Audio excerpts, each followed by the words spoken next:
Улсын их хурлын өргөдлийн байнгын хорооноос өнөөдөр 2018 оны хаврын ээлж чуулганы хугацаанд хийсэн үйл ажиллагааныхаа тайланг танилцууллаа.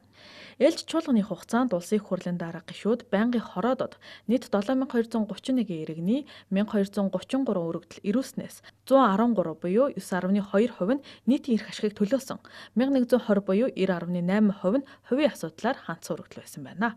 За өргөдлийн байнгын хороонд хандаж 2018 оны хаврын ээлж чуулганы хугацаанд 277 өргөдөл ирсний 237 өргөдлийн нод бид ямар нэг хэмжээгээр эцэслэн шийдвэрлсэн. За 40 өргөдөл нь одоо шийдвэрлэх шатандаа ингээ явж байгаа.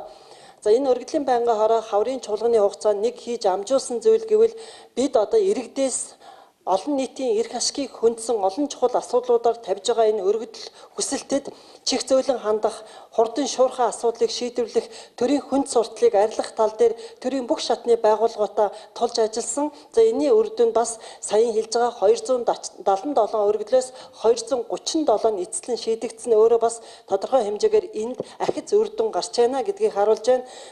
Байнгын хорооноос Богдхан уулын тусгай хамгаалттай газар нутаг, нийслэлийн унтны усны нэг томоохон их усүр болсон туулд голын эрэг орчмын асуудлыг цэгцлэхийн тулд газар ашиглалт, барилга байгууламж, гол усны нөөц, газар чөлөөлөх зэрэг асуудлыг цогцоор нь авч үзэж, эрх зүйн зохицуулалтыг боловсронгуй болгох асуудлаар Монгол Улсын засгийн газарт чиглэл өгсөн.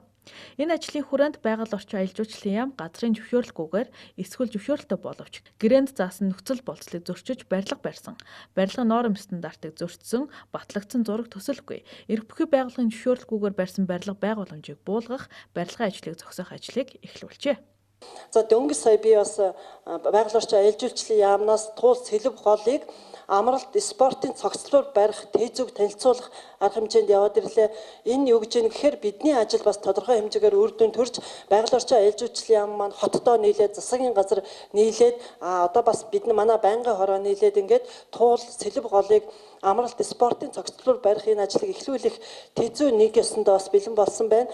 Түүнчлэн тус байнгын хороо 927 иргэнээс ирүүлсэн өргөдлийн дагуу аюултай хог хаягдал болох химийн бодис хадгалах зорилттой хуванцар сав нийлэг уутыг ахуй хэрэглэнээс гаргах асуудлаар арга хэмжээ авч ажиллахыг Монгол Улсын засгийн газарт чиглэлд өгөөд байсан юм а.